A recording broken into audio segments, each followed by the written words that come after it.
Alright, how's everyone doing? I'm Rich Celenza. Thanks for checking out my channel. So what I want to get into today is the pandemic making you lazy?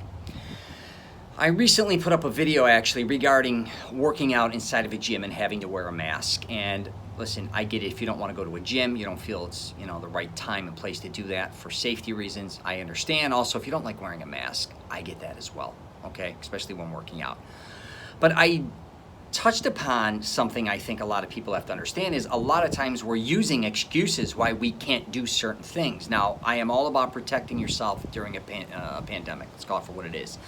And this isn't really going to get very specific with working out. But one thing I do want to address is I think a lot of people aren't realizing they are using a lot of excuses why they can't do certain things. And I get, again, a lot of things are restricted, especially if you live in places like, say, New York, Chicago, LA. I'm in Florida, so they're a little more lenient. Let's call it for what it is. But I'm also seeing a lot of people that are using excuses, not only again with fitness, but it could be many different things. Because I think throughout our life, a lot of us, or the last whatever decade, hypothetically, I'll just use, a lot of us were using excuses, including me, to say, hey, I wish I had more time. I could have done this. I could have read more. I could have done more podcasts. I could have done more videos. I could have done things around the house if I only had time. The reality is, when it came to the point when I did have time, was I going to do it or not? And here's the other thing too, I think I realized. A lot of people started off hot.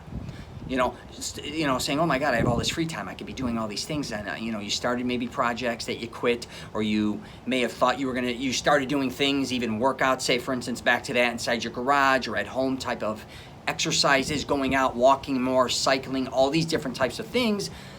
Because I also think we only thought it was going to be a couple months. But now we're going on the 6th, 7th month, duration here. Where are you at right now in your life? And if this keeps going the way it is to a certain degree, where are you going to be? Physically, mentally? What are you really going to accomplish, I guess you could say, in the future? And what have you accomplished?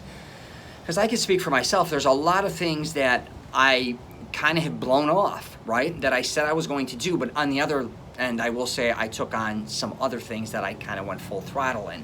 So I'm kind of a half and half. But when I see a lot of my friends, family members, and colleagues, they're kind of like, man, they're kind of getting dismal. They're getting depressed. Hey, I get it.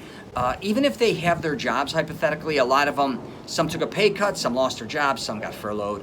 But back to the one that even have their jobs, they don't seem as inspired as they were before. They don't know what the growth potential is. I think that's kind of maybe making them lazy or fatigued to a certain point. And I understand all these things, but I address this all the time with people is you really got to start worrying about your future and creating it, because nobody else is most likely going to do that for you. And using this time to benefit instead of kind of using it as a dismal time. And I know that's hard when a lot of people, again, have lost their jobs. I'm in the same boat. I get it.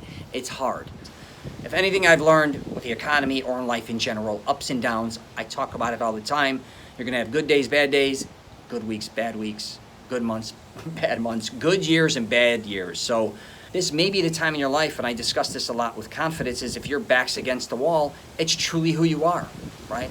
It's how you pull out of it is what I should say in this case, who you really are. So I'm going to wrap it up there. If you get a chance, check out my podcast, The Rich Celenza Show. I'm also on LinkedIn, Twitter, Facebook, and Instagram. And if you get a chance, subscribe. The sprinklers are hitting me in the face right now. All right, that's what you get for living in Florida. Take care, and I wish you nothing but the best.